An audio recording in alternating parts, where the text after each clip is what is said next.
নিজের ঘর বা বাড়িতে যখনই কোনো নতুন কাজ করানো হয় না কেন, সেটা ছোট হোক বা বড়, তখন কিন্তু মনটা নতুন করে ভরে ওঠে। ছোট্ট ছোট্ট একটা পরিবর্তনেও কিন্তু পুরো বাড়ির পরিবেশটাই বদলে যায়। পুরনো ঘরও তখন একেবারে নতুনের মতন ঝকঝকে আর প্রাণবন্ত লাগে। আজকের ভিডিওতে আমি আপনাদেরকে দেখাবো আমার বাড়িতে বা আমার ফ্ল্যাটে হওয়া এমনই একটা নতুন কাজ যেটা আমি করছি, যা আমার ঘরের সৌন্দর্যকে আরও বাড়িয়ে দিয়েছে। নমস্কার সবাইকে, আমি মহুয়া। আবারও একটা নতুন ভিডিওতে আপনাদের সকলকে স্বাগত। আপনারা দেখতেই পাচ্ছেন আমি কিন্তু এসেছি আবার আমার বাড়িতে, আমার ফ্ল্যাটে চলে এসেছি। তবে না, আমি থাকতে আসিনি, আমি এখনও মায়ের কাছেই রয়েছি। তবে আমি রোজ একবার করে আসি আমার বাড়িতে। আমি আমার ঘরের পুজোটা দিতে আসি, এছাড়া টুকটাক এখানে কিছু কাজ করি, আমার ভালো লাগে। তবে আজকে আমার ফ্ল্যাটে হচ্ছে নতুন কিছু কাজ, যেটা আমি আপনাদের সঙ্গে শেয়ার করছি। আমি আমার ব্যালকনিতে কিছু কাজ করাচ্ছি, যেটাতে আমার ব্যালকনির সৌন্দর্যটা আরও বেড়ে যাবে। তো এখানে দাদা কাজ করছে, এখানে বেশিক্ষণ দাঁড়ানো যাচ্ছে না, তাই ওনারা করুক, আপনাদেরকে আমি পরে দেখাবো আমি ব্যালকনিতে কি কাজ করাচ্ছি। আমি সারাদিনে একবার করে হলেও আমি আমার এই ফ্ল্যাটে আসি, কারণ আমার প্রত্যেক দিন ঠাকুর পুজো করা থাকে। অজয়ের পক্ষে প্রত্যেক দিন ঠাকুর পুজো করা সম্ভব হয় না, ওর তো বাইরে নানা রকম অনেক কাজ থাকে। তবে এক আধ দিন যদি আমার যেতে ভালো না লাগে বা আমি যদি যেতে না পারি, তখন অজয়কে বললে অজয় পুজোটা করে দেয়। কিন্তু আমি প্রত্যেক দিন চেষ্টা করি এসে আমার ঘরের পুজোটা করে দেওয়ার। আর টুকিটাকি যদি সেরকম কোনো কাজ থাকে তাহলে সেটাও আমি করে যাই।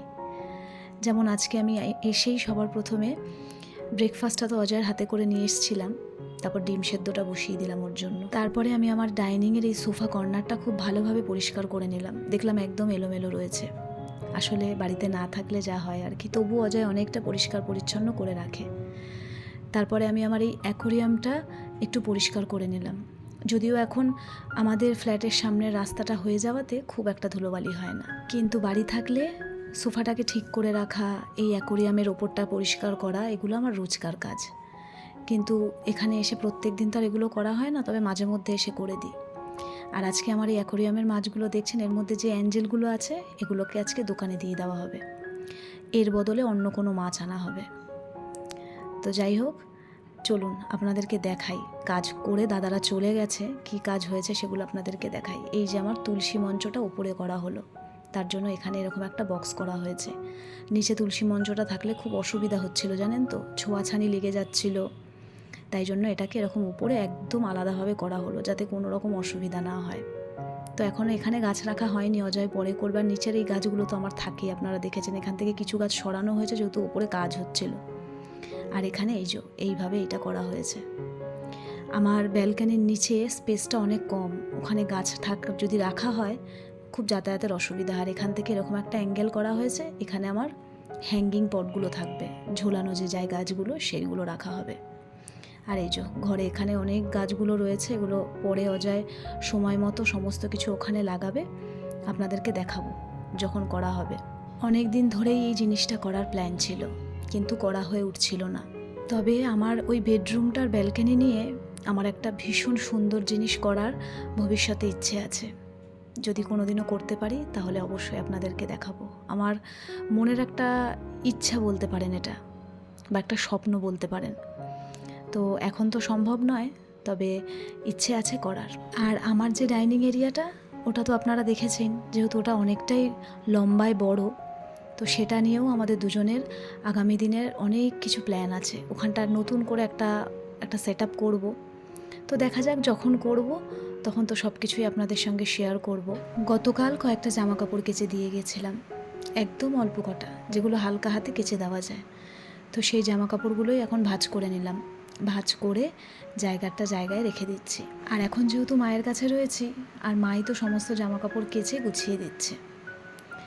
এখন যখন আমি ভয়েস ওভারটা দিচ্ছি, বাইরে প্রচণ্ড বৃষ্টি পড়ছে, তাই কিন্তু একটু হালকা নয়েজ আপনাদের লাগতে পারে, আপনারা প্লিজ একটু ম্যানেজ করে নেবেন। তো এই ঘরের বিছানাটা আমি একটুখানি ভালো করে পরিষ্কার করে দিলাম। এখন তো সমস্ত কিছু পরিষ্কার পরিচ্ছন্নই থাকে, যেমন রেখে যাই তেমনই থাকে। যদিও আমি থাকতে আমার ঘর দুয়ার খুব একটা নোংরা হয় না, তবুও ডোডো যদি বাড়িতে থাকে ঘরে বসে আঁকা বা ওর ক্রাফটিংয়ের কাজ করা, কিন্তু এখন তো আর সেটাও হচ্ছে না। তাই ঘরবাড়ি যখন এসে যেরকম গুছিয়ে রেখে যাই, সেইটা সেই রকমই থাকে। চলুন, ওইদিকে আমার ডিম সেদ্ধটা অলরেডি হয়ে গেছে, অজয়কে ওর ব্রেকফাস্টটা বেড়ে দিয়েছি, এখন ডিমটা ছাড়িয়ে দিয়ে ওকে দিয়ে দেবো। আজকে যেহেতু আমার ব্যালকনিতে এই সমস্ত কাজ হয়েছে, তাই আমার ব্যালকনি, ঘর সমস্ত কিছুই নোংরা হয়েছে। তো আমি ভেবেছিলাম, যেহেতু আমার সকালবেলা এসে দিদি পুরো সমস্ত ঘর ক্লিন করে দিয়ে চলে গেছে, তারপরেই যেহেতু ব্যালকনির এই সমস্ত কাজ হয়েছে, তো ভেবেছিলাম একবার আমি রুমটা ক্লিন করে দেবো।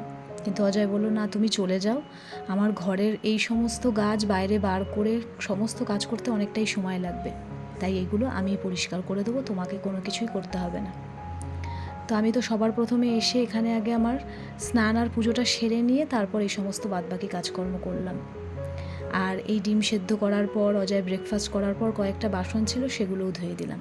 চলুন, আমার এদিকের কাজকর্ম শেষ, এখন নিচে শাশুড়ির ব্যালকনিতে এলাম। এই সমস্ত দেখছেন টব রাখার জায়গাগুলো, এগুলো কয়েকটা করা ছিল, আর নতুন এইটা আর এই কোণারটা করানো হয়েছে। আর শাশুড়ির ব্যালকনিতে সমস্ত জবা ফুলের গাছ করা হয়েছে। আর আজকে দুটো নতুন জবা ফুলের গাছ আনা হয়েছে। ওই যে দুটো যেহেতু নতুন গাছ রাখার জায়গা করা হয়েছে, সেই জন্য অজয় বলেছে মায়ের ব্যালকনিতে শুধুমাত্র জবা ফুলের গাছ থাকবে। যদিও যখন অনেক বেশি ফুল হয়, আমার শ্বশুরমশাই ওপরে গিয়ে আমাকে ফুল দিয়ে আসে, আর যখন কম হয় তখন তো আমার শাশুড়ির মারই লেগে যায় পুজো করতে। তো আজকে অজয় এই সমস্ত টবগুলো আবার বার করা হয়েছিল, যেহেতু গ্রিলের এখানে কাজ হচ্ছিল, এখন আবার গাছগুলোকে সমস্ত কিছু সেট করছে। খুব কষ্ট জানেন তো, এইভাবে গ্রিলের ভেতর থেকে হাত ঢুকিয়ে এইভাবে গাছগুলোকে নিয়ে নিয়ে লাগানো। তবু অজয় যেহেতু গাছ ভালোবাসে, তাই আমি ওর এই গাছ লাগানো নিয়ে কোনো সময় ওর চোখে মুখে ক্লান্তির ছাপ দেখি না। ও এই কাজগুলো প্রচণ্ড ভালোবেসে করে, ওর খুব ভালো লাগে করতে। তাই আজকে শাশুড়ির ঘরের ব্যালকনিটা এই যে সাজানো হচ্ছে। এর আগেও যখন প্রথম সাজানো হয়েছিল, তখন আমি আপনাদের সঙ্গে ভিডিও শেয়ার করতে পারিনি। আজকে যেহেতু এখন এখানে রয়েছে, তাই আপনাদেরকে দেখালাম।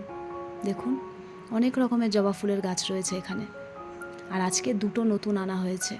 একদিন যখন এই সমস্ত জবা গাছে ফুল ফোটে গাছ ভর্তি করে, তখন নিচ থেকে দেখতে দারুণ সুন্দর লাগে। আসলে গাছ মানেই তো সুন্দর জিনিস, কিন্তু গাছে যখন ফুল ফল এগুলো ধরে, তখন কিন্তু গাছের শোভা আরও বেড়ে যায়। দেখুন দেখতে কত সুন্দর লাগছে। তো তারপরে আমি আমার ব্যালকনিতে চলে এলাম। মাঝখানে কোনো ক্লিপ নিতে পারিনি। এই যে তুলসী মঞ্চটা আমার উপরে তুলে দেওয়া হয়েছে, একদম নিরিবিলিতে এক কোণায় খুব সুন্দরভাবে তুলসী মঞ্চটা রাখা হয়েছে। আর এই যে মানি প্ল্যান্টগুলো এখন এখানে ঝোলানো হয়েছে, আর ওই কোণায় একটা, মাঝখানে আরও দুটো আনা হবে, তখন আবার লাগানো হবে এই যে এই মাঝখানে। আর এই গাছ রাখার পরে দেখতে খানিকটা এরকম লাগছে। এখানে আরও গাছ রাখা হবে, গাছ আনাও হয়েছে, এই যে দেখুন, এগুলো পটিং করা হবে, নতুন পট আনা হবে, তারপরে এই গাছগুলোকে আবার ওখানে রাখা হবে। এই যে স্নেক প্ল্যান্টগুলো আনা হয়েছে। অজয় যেহেতু গাছপ্রেমী মানুষ, তাই কোন গাছ কিভাবে সাজালে কোথায় রাখলে ভালো লাগবে সেইটা নিয়ে আমাকে ওকে কখনো কোনো কিছু বলতে হয় না। আর এই গাছটা দেখুন, এত যত্নে রাখা সত্ত্বেও কিভাবে গাছটা নষ্ট হয়ে গেল, বেশ খারাপ লাগছে দেখে গাছটাকে।